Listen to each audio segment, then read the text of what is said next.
नमस्कार दोस्तों, OCN network में आपका स्वागत है। मैं हूं ओमकार चौधरी। अखिलेश यादव भी महाकुंभ पहुंच गए, प्रयागराज पहुंच गए, गंगा मैया में डुबकी लगाई। वो डुबकी आस्था की थी या सियासी थी, ये जरा जानने की कोशिश करेंगे वीरेंद्र नाथ भट्ट जी से। वो मेरे साथ जुड़ रहे हैं सीधे लखनऊ से। तो वीरेंद्र जी, नाना करते प्यार तुम्ही से कर बैठे, ये कैसे हुआ? पहले तो लगा कि वो तो हरिद्वार में डुबकी लगा ली है, जंजीर वंजीर पकड़ करके काम खत्म हो गया। लेकिन प्रयागराज पहुंच गए और बड़े अजीबोगरीब अंदाज में कुछ विजुअल्स आ रहे हैं। एक कोई सुरक्षा कर्मी है या कौन है, वो वहां से ऊपर उनका हाथ पकड़े हुए है, थामे हुए है, और जहां वो डुबकी लगाते हुए दिखाई दे रहे हैं, घुटनों तक पानी है, घुटनों तक भी नहीं है। तो डरते हैं क्या गहराई में जाने से या थोड़ा सा आगे जाने से? जी। आपकी बात पूरी हो गई। जी हाँ, जी हाँ। आप आवाज आ रही है मेरी? जी जी। देखिए चौधरी साहब, ऐसा है कि उन्होंने अभी इसी जनवरी महीने में कुंभ को लेकर के, संभल को लेकर के क्या क्या बयान दिए हैं आपको पता है। पहले उन्होंने कहा कि ट्रेनें नहीं चल रही हैं, ट्रेनें खाली आ रही हैं। फिर उन्होंने कहा कि वहां पे, पहले कहा कि वहां पे पांटून ब्रिज पूरे नहीं हुए हैं। फिर कहा वहां वहां बिजली का इंतजाम नहीं हुआ है। फिर कहा वहां स्वास्थ्य व्यवस्था ठीक नहीं है, वहाँ काम सारे अधूरे पड़े हुए हैं। और उसके बाद कहा हम तो जो है सामाजिक न्याय के साथ हैं, पहले रोटी चाहिए और मंदिर धर्म कर्म बाद में होगा, और पीडीए के लिए हम काम कर रहे हैं। एकाएक क्या हुआ कि जो है वो कुंभ मेला में पहुंच गए, और वो माँ त्रिवेणी को प्रणाम वो कर रहे हैं। और आज जो उन्होंने ट्वीट किए हैं वो तो जो है योगी आदित्यनाथ के ऊपर और उनके मंत्रिमंडल के सदस्यों के ऊपर बहुत ही सड़क भाषा में है, छपरी का कहा है मंत्रियों को, अपने को असली हिंदू कहा है, और भगवा वालों को उन्होंने फर्जी बताया है। और अभी 22 जनवरी को बैठक हुई थी कैबिनेट की प्रयागराज में, तो उसको उन्होंने कहा था कि ये मंत्रिमंडल की बैठक करने का स्थान नहीं है, राजनीतिक यहाँ राजनीति नहीं होनी चाहिए, यहाँ राजनीतिक कार्य नहीं होने चाहिए। वहां और आज जाके वहां वहां संदेश दे रहे हैं कि सहिष्णुता भाईचारा बना रहे और कोई नकारात्मक संदेश ना जाए। लेकिन एक बात तो बहुत साफ है कि योगी आदित्यनाथ ने अखिलेश यादव को उनको अपनी पिच पर खेलने के लिए मजबूर कर दिया। आज वो योगी की बनाई पिच पर पे आ गए अखिलेश यादव, क्योंकि उन्होंने उन्होंने राजनीतिक आधार नहीं दिया कि वो क्यों नहीं आए। और अब तक जो है उनका जो एटीट्यूड है, जो उनका दृष्टिकोण है, जो उनका रवैया है, वो घनघोर सनातन विरोधी रहा है। और राहुल गांधी की तरीके से उनको केवल सनातन का विरोधी आता है और उन्हें कुछ आता ही नहीं है। और दूसरे उन्होंने ये भी देखा है कि घनघोर सनातन हिंदू विरोधी राजनीति करके मुलायम सिंह यादव राजनीति में 30 साल से ज्यादा सक्रिय रहे। उन्होंने उन्होंने 90 में अयोध्या में 2 बार फायरिंग कराई कार सेवकों के ऊपर, 1990 में। उसके बाद से मुलायम सिंह यादव का कोई ऐसा पॉलिटिकल नुकसान नहीं हुआ, वो आगे ही बढ़ते रहे। उसके बाद वो 2 बार और मुख्यमंत्री बने। तो उनको भी लगता है कि हम भी उसी राह पे चलेंगे और सनातन विरोधी रुख अपनाएंगे तो हमारा पीडीए भी स्ट्रांग होगा और हमारे साथ मुसलमान भी जुड़ा रहेगा। तो ये उनका अब तक का रवैया रहा है। तो आज जिस तरीके से उन्होंने यू टर्न लिया और एकाएक अयोध्या पहुंच गए, और वो सॉरी वो प्रयागराज पहुंच गए, और उन्होंने जो है ये सहिष्णुता और सौहार्द का जो उन्होंने भाषण दिया है, तो तो मैं आपके दर्शकों की सुविधा के लिए 22 जनवरी 2024 को जब अयोध्या में राम मंदिर की प्राण प्रतिष्ठा समारोह हुआ था, उसमें एड्रेस करते हुए जो प्राइम मिनिस्टर नरेंद्र मोदी ने कहा था, उसकी कुछ आपको चंद बातें मैं पढ़ के सुनाना चाहता हूँ। जी प्राइम हाँ। मिनिस्टर ने कहा था कि वो भी एक समय था जब कुछ लोग कहते थे कि राम मंदिर बना तो आग लग जाएगी। ऐसे लोग भारत के सामाजिक भाव की पवित्रता को नहीं जान पाए। रामलला के इस मंदिर का निर्माण भारतीय समाज के शांति, धैर्य, आपसी सद्भाव और समन्वय का प्रतीक है। हम देख रहे हैं कि यह निर्माण किसी आग को नहीं बल्कि ऊर्जा को जन्म दे रहा है।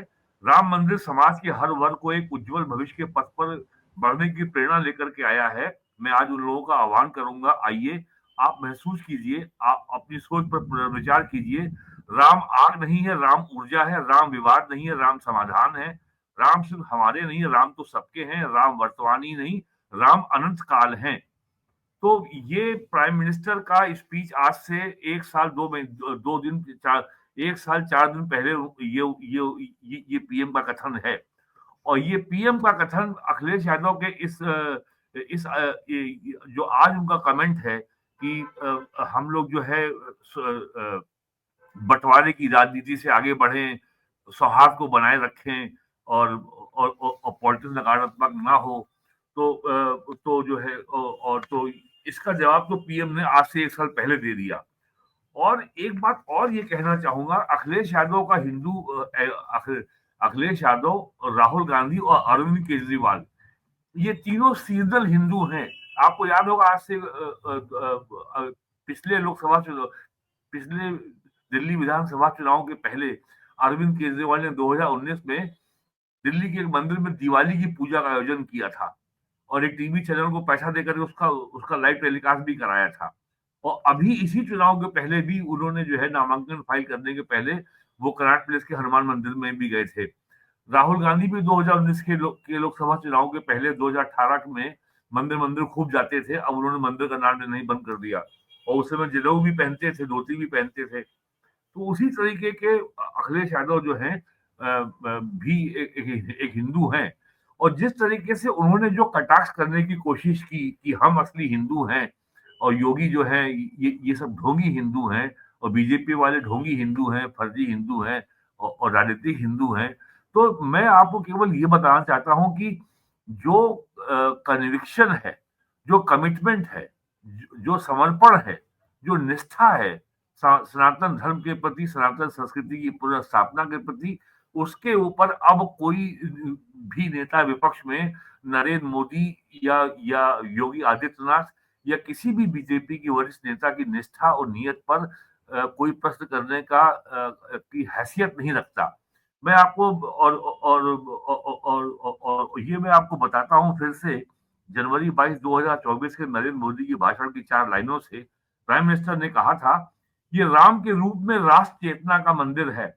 राम भारत की आस्था है, राम भारत का आधार है, राम भारत का विचार है, राम भारत का विधान है, राम भारत की चेतना है, राम भारत का शिक्षण है, राम भारत की प्रतिष्ठा है, राम भारत का प्रताप है, राम प्रवाह है, राम प्रभाव है, राम नीति भी है, राम नीति भी है, राम नित्यता भी है, राम निरंतरता भी है, राम विभु है, राम विशद है, राम व्यापक है, विश्व है, विश्वात्मा है। और इसलिए जब राम की प्रतिष्ठा होती है तो उसका प्रभाव वर्षों या शताब्दियों तक ही नहीं होता, उसका प्रभाव हजारों वर्षों के लिए होता है। ये बात जो प्राइम मिनिस्टर के भाषण को जो मैंने उद्धृत किया, ये केवल ये बताने के लिए कि भारत का जो सांस्कृतिक राष्ट्रवाद है, भारत की जो सभ्यता मूलक संस्कृति है, India is a civilisational state. Bharat एक सभ्यता मूलक राष्ट्र राज्य है। भारत 1648 की यूरोप की वेस्टफैलिया ट्रीटी के अंतर्गत कोई राष्ट्र राज्य नहीं है। जिस पैटर्न पर आज पूरी दुनिया संगठित है, ऑर्गेनाइज्ड है, वो कॉन्सेप्ट यूरोपियन है। लेकिन दुनिया में 2 ही सिविलाइजेशन स्टेट बचे हैं, एक भारत है, एक चीन है। और 2 और थे और जो इस्लाम के प्रभाव से नष्ट हो गए, एक ईरान और दूसरा इजिप्ट। तो भारत जो है तो सनातन के बारे में जो कमिटमेंट योगी जी का है और सनातन संस्कृति की पुनर्स्थापना को लेकर के जो जो नरेंद्र मोदी कर रहे हैं और जो योगी जी कर रहे हैं, उसके बारे में कोई प्रश्न उठाने के लिए मुझे नहीं लगता कि समाजवादी पार्टी में किसी नेता में इतना कद है। और उसी में प्राइम मिनिस्टर ने ये भी कहा था 2024 जनवरी 22 को कि देव से देश है, राम से राष्ट्र है और राम से राष्ट्र की चेतना का विस्तार है। तो ये जो बातें हैं, तो आज जो अखिलेश यादव गए हैं, ये केवल एक डेस्परेट हताशा भरा अटेम्प्ट है कि हम जो है कहीं ऐसा ना हो कि हमसे मुसलमान वोट तो थोड़ा नाराज है संभल वाली घटना से। हिंदुओं में भी कोई जो उनका हिंदू वोट बैंक है, आखिरकार उनको हिंदू वोट भी देते हैं, यादव समाज के लोग हैं, अन्य वर्ग के लोग हैं, तो कहीं ना कहीं उनके ऊपर यादवों के एक वर्ग का दबाव भी दिखता है कि जो आज वो प्रयागराज गए। लेकिन इतना तो स्पष्ट है कि राजनीति के इस शतरंज में आज अखिलेश यादव योगी की पिच पर आने को मजबूर हो ही गए। अब इसके लिए इसको लेकर के तरह तरह के कयास किए जाएंगे कि साहब इसका कोई कोई संबंध क्या मिल्कीपुर से भी है, जहां पे 5 फरवरी को उपचुनाव को मतदान होना है। और योगी ने अपने पूरे मंत्रिपरिषद के साथ कुंभ मेले में प्रयागराज में त्रिवेणी में स्नान करके अखिलेश यादव का जो पीडीए का जो उनका नैरेटिव था, पिछड़ा दलित और अल्पसंख्यक, जो उनकी राजनीति थी, पूरे समाज को जाति मजहब में बांट करने की राजनीति है, तो उन्होंने एक झटके में अखिलेश यादव के पीडीए के नैरेटिव को ध्वस्त कर दिया है। ये बात तो हर आदमी जो राजनीति को समझता है और संवेदनशीलता के साथ देखता है, वो ये जानता है कि पीडीए का नारा उनका इतना मजबूत नहीं है जितना मजबूत वो समझ रहे थे। जनवरी 2024 के लोकसभा चुनाव एक फ्रीक थे, एक असामान्य परिस्थिति थी जिसमें समाजवादी पार्टी को 37 सीटें मिल गई और 6 कांग्रेस को मिल गई। तो उससे ये एक निष्कर्ष निकाल लेना कि भारतीय जनता पार्टी की जो समावेशी राजनीति है, जिसमें सभी जाति और मजहब के लोग शामिल हैं, वो राजनीति ध्वस्त हो गई। ये ये ये मेरा अपना मानना है कि एक ये बात बहुत मूर्खता वाली बात होगी। तो अखिलेश यादव को भी समझ में आ गया है कि उनका पीडीए की जो वैधता थी, जो वैलिडिटी थी, उसकी वैधता, उसकी वैलिडिटी जून 2024 में ही समाप्त हो गई है। अगर उसमें वैधता होती, उसमें दम होता, तो यूपी में जो अभी नवंबर में 9 विधानसभा सीटों में जो उपचुनाव हुए हैं, उसमें बीजेपी को 7 सीटें नहीं मिलती। और जो सबसे बड़ा झटका लगा है समाजवादी पार्टी को, वो है कुंदरकी विधानसभा सीट मुरादाबाद की, जहां पे लगभग 60% कहा जाता है मुस्लिम आबादी है।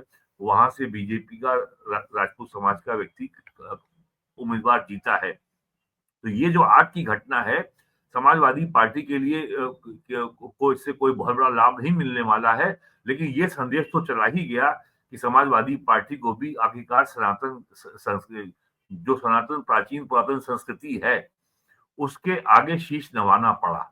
ये आज ये संदेश तो बहुत साफ चला गया। जी।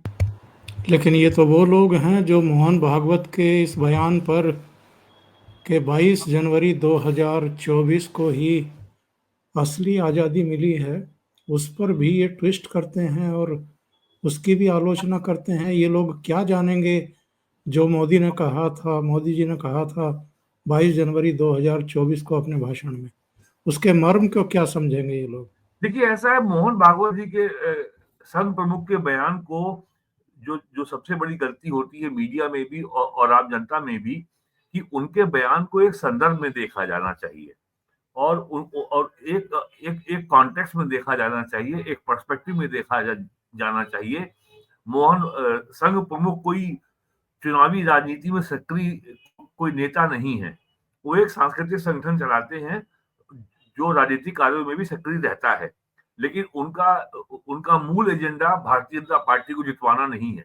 वो और उनके कम से कम 4 दर्जन उनके उनके संगठन हैं जो पूरे देश में काम करते हैं और और और 50 लाख लोग से ज्यादा जो है उनसे जुड़े हुए हैं और उनको कोई लेना देना नहीं कि बीजेपी में क्या हो रहा है। संघ प्रमुख का जो बयान था कि 22 जनवरी जो है देश की स्वतंत्रता का दिवस था, उसका संदर्भ केवल ये है कि 1925 में संघ की स्थापना से लेके आज तक संघ ने केवल एक ही काम किया है, प्राचीन भारतीय संस्कृति की पुनर्स्थापना।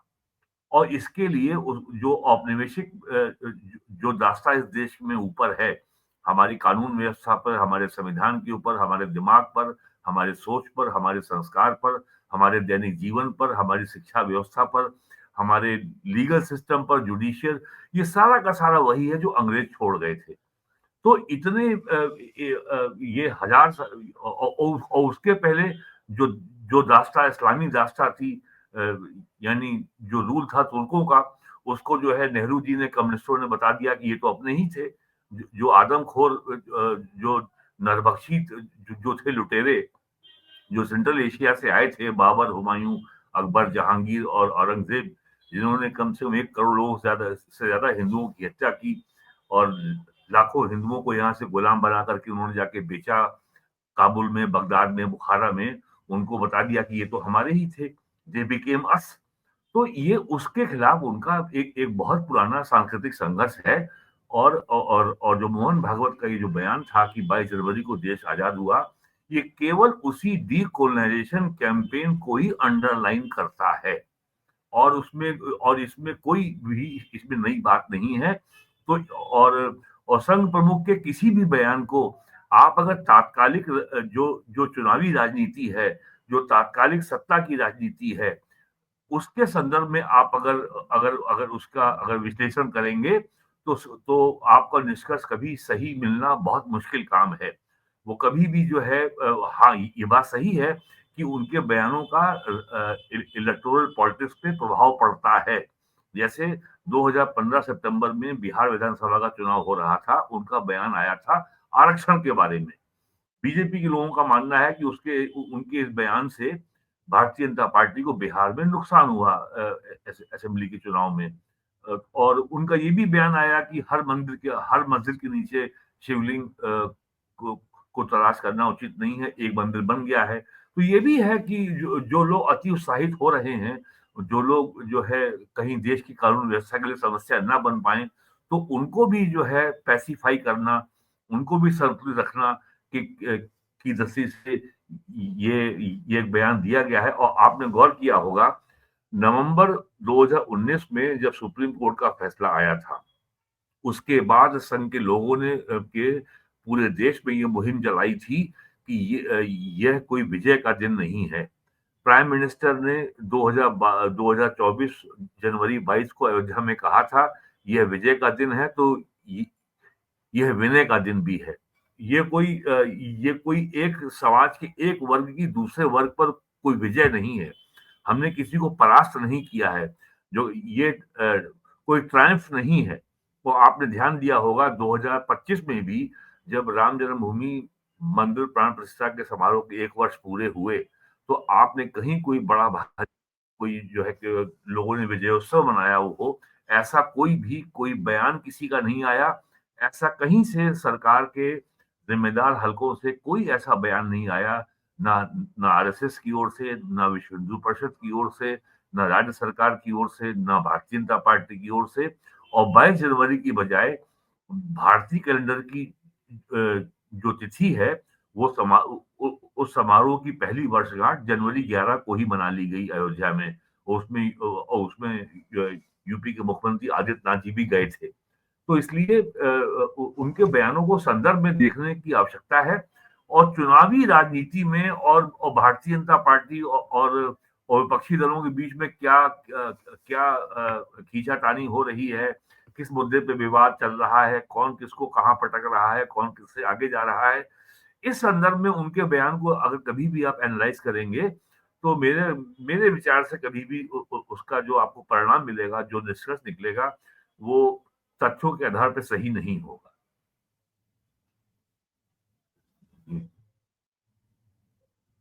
जी, ये बताइए कि साहब ये कुंभ, महाकुंभ ये सब तो जोड़ने का काम करते हैं हाँ, और ये डुबकी लगाने वाले तोड़ने का काम कर रहे हैं। तो हाँ। ये अंतर विरोध क्यों? मैंने बताया ना आपसे कि अब तक तो है, आप जो है कुंभ का माहौल उड़ा रहे थे और कह रहे थे कि साहब जो है और उसमें आपने मुख्यमंत्री की आवाज को भी घसीट दिया कि वहां भी शिवलिंग दबा है। अब तक आप सनातन का मजाक बना रहे थे। में होने वाली की जो तैयारियां हैं, उसका भी आप मजाक बढ़ा रहे थे। आप लगातार सवाल कर रहे थे कि वहां भीड़ नहीं आ रही है, वहां लोग नहीं आ रहे हैं। यहाँ तक कहा कि आपने कि गोरखपुर से जो ट्रेनें जा रही हैं प्रयागराज, वो भी खाली जा रही हैं। वो एक तरीके से उन्होंने हमला ही किया था मुख्यमंत्री के ऊपर, उनके ऊपर व्यंग किया था। तो और एकाएक आप जो है वहां पे स्नान करने पहुंच गए। तो आपका जो समर्पण है, जो आपका कन्विक्शन है, जो आपकी प्रतिबद्धता है, जो आपका कमिटमेंट है, वो सनातन संस्कृति के प्रति है, या नया नया आप में कमिटमेंट आ गया है, कोई आप में नई प्रेरणा का संचार हुआ है, ये बात तो ये इट लैक्स कन्विक्शन, ये बात कोई नहीं मानेगा। तो आप एक जो है, एक आपको लगता है कि आपने एक बहुत ही चालाकी भरा एक पॉलिटिकल मूव किया है कि शायद इसका आपको कुछ राजनीतिक लाभ आपको मिल जाए, और जो आपके ऊपर सनातन विरोधी जो ठप्पा लगा हुआ है, और चूंकि अब राहुल गांधी के साथ आप गलबहियां करते हैं, और वो सनातन के खिलाफ रोज कोई ना कोई बयान देते ही रहते हैं, कभी जाति और भारतीय जनता पार्टी को आज आज 11वां साल है नरेंद्र मोदी को, वो समावेशी इंक्लूसिव सबको साथ लेके चलने की राजनीति कर ही नहीं रहे हैं, करके दिखाया भी है। सबका साथ सबका विकास।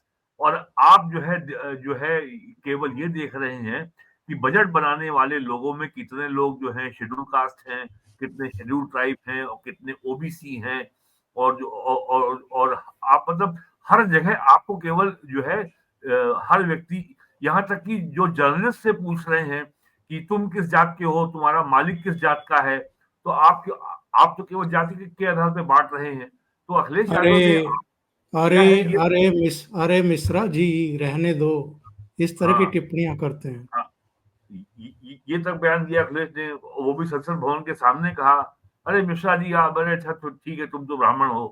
तो ये इतना डिविसिव बंटवारे का, समाज को बांटने का एजेंडा तो इंडी अलायंस का है, कांग्रेस का है, समाजवादी पार्टी का है। आम आदमी पार्टी क्या कर रही है? तो मस्जिद के इमामों को सैलरी आप दे रहे थे, 18 महीने सैलरी आप दे नहीं पाए। अब आपको लगा कि यार कि अब आपकी बात, चुनौती जो है ज्यादा कड़ी है, और 10 साल में हम कुछ कर नहीं पाए, उसके उसके बाद और प्लस हमारे ऊपर इतने गंभीर आरोप लग गए भ्रष्टाचार के। तो अब आप कह रहे हैं कि हम तो जो है पुरोहितों को भी सैलरी देंगे, 18,000 रुपया, गुरुद्वारे के ग्रंथियों को भी देंगे। तो स्वयं मुस्लिम ही सवाल उठा रहे हैं, इमाम सवाल उठा रहे हैं, जब हमको सैलरी आप 1.5 साल से नहीं दे पाए, तो इन्हें कहां से दे देंगे आप? तो ये सब जो है, तो ये आम आदमी party, India alliance, Congress, Samajwadi party, ये सब लोग सीजनल हिंदू होते हैं। ये सब चुनाव के समय हिंदू हो जाते हैं, और माथे में तिलक भी लगाते हैं, चंदन भी लगाते हैं, जनेऊ भी पहनते हैं, और धोती पहनते हैं, केरला के मंदिर में जाते हैं तो मुंडू भी पहनते हैं, और काशी पहुंच जाते हैं तो वहां भी जाकर के काशी विश्वनाथ के मंदिर में भी पूजा भी जो है जलाभिषेक कराते हैं।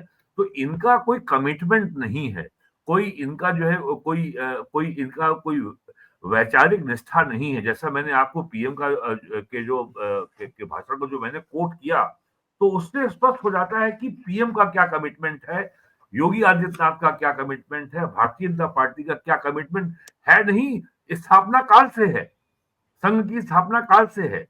और जो इनको जो सबसे बड़ी समस्या नजर आती है कि बीजेपी या राष्ट्रीय स्वयंसेवक संघ भारत की प्राचीन सभ्यता के पुनर्स्थापना का कार्य तो कर ही रहा है, लेकिन वो समाज में डिविसिव काम नहीं कर रहा।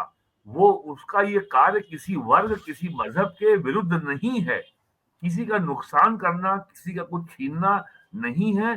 केवल जो हमारा हमसे छीना गया है पिछले 500 सालों में, केवल उसको वापस पाना, उसकी पुनर्प्राप्ति ही हमारा हमारा उद्देश्य है।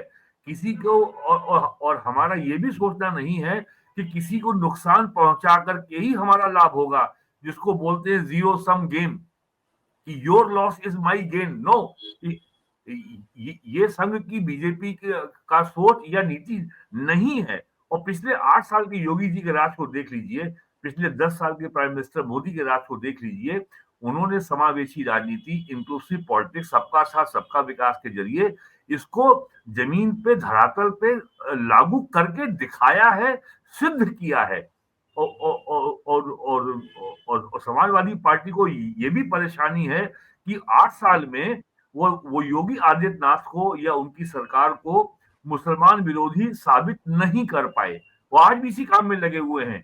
संभल में जो हिंसा हुई 24 नवंबर को, वो हिंसा सामुदायिक हिंसा नहीं थी, वो हिंदू मुस्लिम की हिंसा नहीं थी। वहां पे जामा मस्जिद पे एकत्र हुई भीड़ ने पुलिस पे पथराव किया।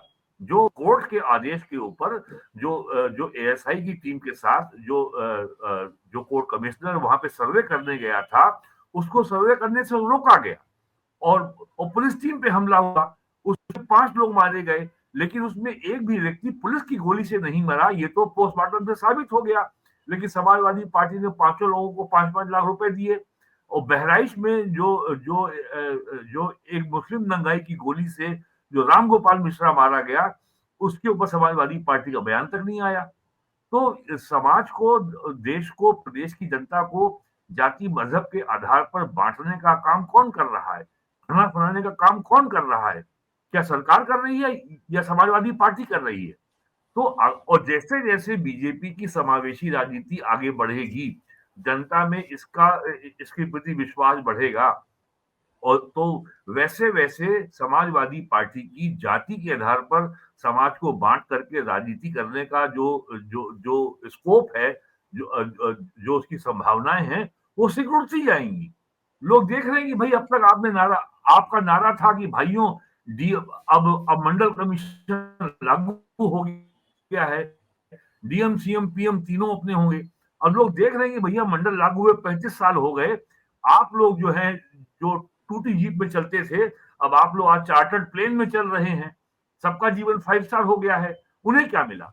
उन्हें तो जो मिला है वो पिछले 8 साल में मिला उत्तर प्रदेश में। तो ये चीजें हैं। और अब चाहे कुछ भी आप कर लीजिए, आप उत्तर प्रदेश में योगी जी के राज में किसी की हिम्मत नहीं है कि वो सांप्रदायिक हिंसा भड़काने की या कोई खुराफात करने की बात सोच भी सके। करना तो बहुत दूर की बात है। वीरेंद्र जी, ये चित्र जो मैंने अभी दिखाए थे, इसमें जरा देखिए, इनका मंत्रिमंडल पूरा आसपास सब है खिलखिलाते हुए, इसमें। ये भी तो और घातक है हमने समाजवादी पार्टी के। वो भी दृश्य देखे थे जिसमें वो एक दूसरे के ऊपर जल उछाल रहे थे, गंगा हाँ जल हाँ उछाल हाँ रहे थे। हाँ हाँ हाँ। तो क्या अखिलेश यादव जब वहां गए तो 20-25 समाजवादी भी ऐसे नहीं हैं कि जिनके साथ थोड़ा बहुत वहां दिखा देते कि भाई हम भी सामूहिक रूप से ही आए हैं, भले ही हम सत्ता में नहीं है? अरे आप अपनी पार्टी के ब्राह्मण नेताओं को ले जाते, आप अपनी पार्टी के मुसलमान नेताओं को ले जाते और जाके बोलते कि देखो समाजवादी की जो है, मुसलमान जो है, ये हमारे देश का उत्सव है, ये हमारे देश का जो है पौराणिक और आध्यात्मिक, सामाजिक, सांस्कृतिक एक एक एक पर्व है। इसमें जो है जाति मजहब के भेद के ऊपर उठ करके हम सब शामिल हो रहे हैं। आपकी पार्टी में 2 दर्जन एमएलए मुस्लिम है, किसी एक को ले जाते, क्यों नहीं ले गए आप? किसने रोका था? लेकिन योगी जी की सरकार में जो मुस्लिम मिनिस्टर है दानिश अंसारी, वो वहां शामिल था, क्यों नहीं था वहां पे? वहां पे सब थे। वहां पे आप जिनको कहते हैं कि ये शेड्यूल कास्ट हैं और ये ओबीसी हैं और ये छत्री हैं और ये वैश्य हैं, ये ब्राह्मण हैं, सब थे उसमें। कौन नहीं था उसमें? तो ये काम तो अखिलेश के सामने मौका था ना।